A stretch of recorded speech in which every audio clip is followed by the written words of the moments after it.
You know what I love about laying in the snow? There aren't any ants, which is good news for me considering what I had to endure in Arizona. But stay tuned, because today we're talking about ant venom.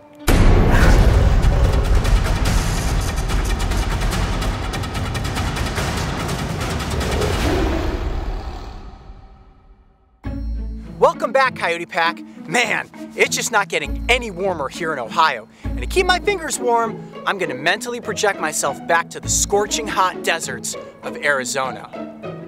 Oh wait, last time I was there, I was bitten by a Gila monster, attacked by a cactus, and swarmed by harvester ants. I guess there really is no place like home, even if it is freezing cold. Okay, so we had several great questions about the harvester ant episode.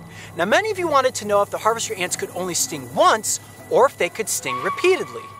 The simple answer is yes, they can sting many times, and unlike a honeybee, they don't lose their stinger. In fact, once an ant has latched on with its mandibles, they swing their abdomen underneath their body where they will hold themselves in position and inflict a sting over and over again without letting go, all the while pumping more and more venom into their victim. This happened to me in several areas where it wasn't a sting and go, it was a sting and stay. And these sting zones were the worst by far. Still one in my pants. Oh, this is truly the meaning of ants in your pants.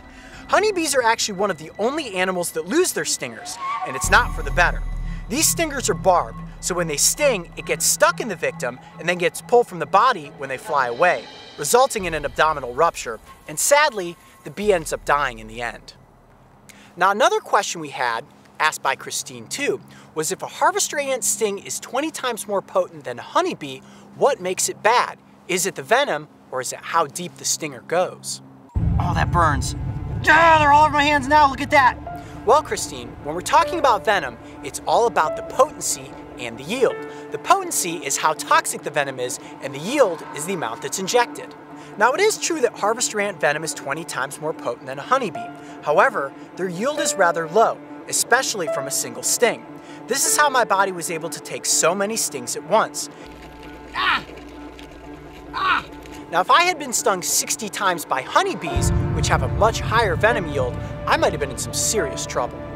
All venomous animals, whether it be a Gila monster, a scorpion, or a harvester ant, are all ranked on the LD50 scale, which means lethal dose of venom required to kill 50% or half the members of a tested population. It's a controversial test as it's often performed on lab rats. However, it does allow scientists to rank venom toxicity in the animal kingdom. So while the harvester ant is considered one of the most toxic insects, it has a rather low venom yield, making it less dangerous to humans, hence why I was able to be stung so many times. Make sense? I know it hurt. Woo! Oh man. Arms, legs, neck, armpit, all on fire right now. Now I know this can all be just a bit confusing, so let's just remember one thing. As long as you stay a safe distance from animals in the wild, there's a good chance that you won't end up in the strike zone. Pretty much guaranteeing that you won't ever be bitten or stung. I'm Coyote Peterson, be brave, stay wild, we'll see you next week. If you want to see me get swarmed by harvester ants, make sure to check out the Ant Attack episode. And don't forget, subscribe to join me and the crew on this season of Breaking Trail.